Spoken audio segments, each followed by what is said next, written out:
আপনি আমাকে রিকশায় ভোট দিয়েছেন অন্যায় করার জন্য নয়, আপনি রিকশায় ভোট দিয়েছেন ন্যায়ের পক্ষে থাকার জন্যে। অনেকে হয়তো আমাদেরকে এখন বলেন, হুজুর আপনার নির্বাচন করেছি, রিকশায় ভোট দিয়েছি, এই কথাটা বলার পরে তারপরে এরকম কিছু কথা বলে ফেলেন যেটা আমাদের মানতে কষ্ট হয়। এজন্য এটা মনে করার কোনো সুযোগ নাই যে আমরা স্বতঃস্ফূর্তভাবে রিকশায় ভোট দিয়েছি, আপনাকে বিজয় করিয়েছি। এটার মানে এটা নয় যে আপনার জন্য এখন আমি অন্যায় দুর্নীতি করার সার্টিফিকেট আমি দিয়ে দিব ওই নেতা বা ওই এমপি, কিন্তু আমি না। এজন্য এটা মাথায় রাখতে হবে যে আমার সাথে এই জন্য যদি কেউ এতে আমার উপরে রাগ করে, আই ডোন্ট কেয়ার, আমার কিচ্ছু করার নাই। আগামীতে 5 বছর কাজ করব, দেশের মানুষ যদি মনে করবে যে না তার দরকার, তাহলে ভোট দিবে। যদি মনে করবে তার দরকার নাই, তাহলে ভোট দিবে না। আমরা হাজী শরিয়াতুল্লাহর বংশ, ক্ষমতায় থাকলেও এই দেশে থাকবো, ক্ষমতায় না থাকলেও এই দেশে থাকবো। কারণ এখানে যেটা পেয়েছি এটা বোনাস, এটা আপনারা দিয়েছেন। আমাদের রাজত্ব, আমাদের আধিপত্য, এগুলো নিয়ে আমাদের কোনো চিন্তা নাই। আমরা মানুষের সাথে উঠেছি, গ্রামে হেঁটেছি, মানুষের সাথে চলেছি। এজন্য এমপি সাহেবরা যখন যে চায় তখনই সে কাছে পায়। এটাই আমাদের নেচার, এটা আমাদের অহংকারের কোনো বিষয় না। কিন্তু আমরা হাজী শরিয়াতুল্লাহর বংশের সন্তান হিসাবে, পীর পরিবার হিসাবে, এই দেশে 250 বছর সংগ্রামী পরিবার হিসাবে 250 বছর এই দেশে আমাদের চলাফেরা। এজন্য এই কথাটা বলার উদ্দেশ্য হলো, অন্য দল আর আমাদের দলের ভিতরে আসমান জমিন পার্থক্য থাকতে হবে। আমি এমপি হিসাবে যেমন পার্থক্য থাকতে হবে, আমার সাথে যারা উঠা বসা চলাফেরা করবে তাদেরকে অন্য দলের নেতৃবৃন্দর থেকেও পার্থক্য থাকতে হবে। যদি আপনি অন্য দলের নেতৃবৃন্দর থেকে পার্থক্য থাকতে না পারেন, তাহলে আপনি আমার দলের কোনো নেতৃবৃন্দ হওয়ার সুযোগ আপনার নাই। এজন্য ইনসাফ আর ন্যায়ের বলায় কোনো আপোষ আগেও করি নাই, অনেক কষ্ট করেছি, আপোষ করি নাই। সেই 17 বছর কষ্ট করেছি, আপোষ করি নাই।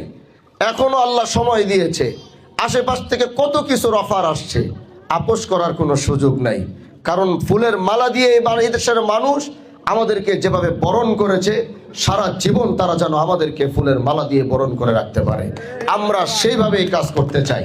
এবং এখানে অনেক গুরুত্বপূর্ণ কথা বলেছেন, হসপিটালের কথা।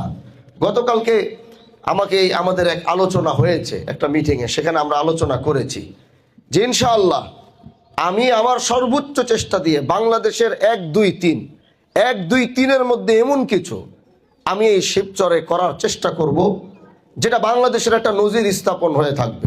এবং সেটার জন্য আমার যা কিছু করা দরকার আমি সেটাই করব।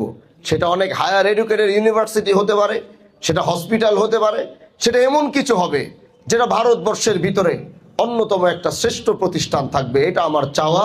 আল্লাহ যদি আমাকে তৌফিক দেয়, আমি সর্বোচ্চ করার চেষ্টা করবো ইনশাআল্লাহ। এবং আপনাদের মাদকের বিষয় দেখেন, এই মাদকের বিষয়ে আমি এমপি হওয়ার আগ থেকেই সংগ্রাম করছি। এটা আমার দায়িত্ব, এটা আমার কাজ।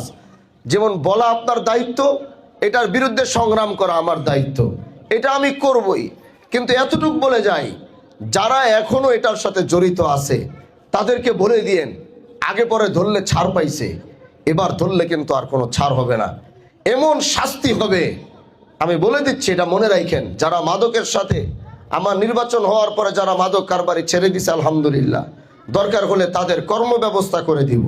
কিন্তু যারা এখনো মাদকের সাথে জড়িত, আমার কাছে সব লিস্ট অলরেডি আসতেছে, আমার কাছে কিন্তু ফাইল জমা হইতেছে। এটা আপনি মাথায় রাখেন, আমার কাছে ফাইল জমা হচ্ছে কোথায় কোন বাড়িতে কে মাদক বিক্রি করছে। আমি এবার যাদেরকে এক একজন করে ধরবো, এবার ধরার পরে কিন্তু আর কোনো ছাড় আমি দিব না। যেমন এই যে কয়েকদিন আগে আপনারা দেখেছেন হসপিটালে সিলগালা হয়ে গিয়েছে, আসছে, আমি বলছি কোনো রিকোয়েস্ট এখন কাজ হবে না, কাগজপত্র ঠিক করে আবার চালু করেন। আপনারা দেখেছেন অবৈধ স্থাপনা একদম ভেঙে দিয়েছি সরকারি জায়গার উপরে। আমি এখন বলছি, আগে অন্যায়গুলোকে প্রশ্রয় দেওয়ার মানুষ চেয়ে এগুলো করেছেন, কেউ কিছু বলে নাই। কিন্তু এখন বলছি, অন্যায় দুর্নীতি মাদক চাঁদাবাজি এগুলো যারা এখনো এগুলো করছেন, আল্লাহর হস্তে করে বলি, আমি আপনার কাছ পর্যন্ত আসার আগে আপনি এগুলো ছেড়ে দেন, ভালো হয়ে যান।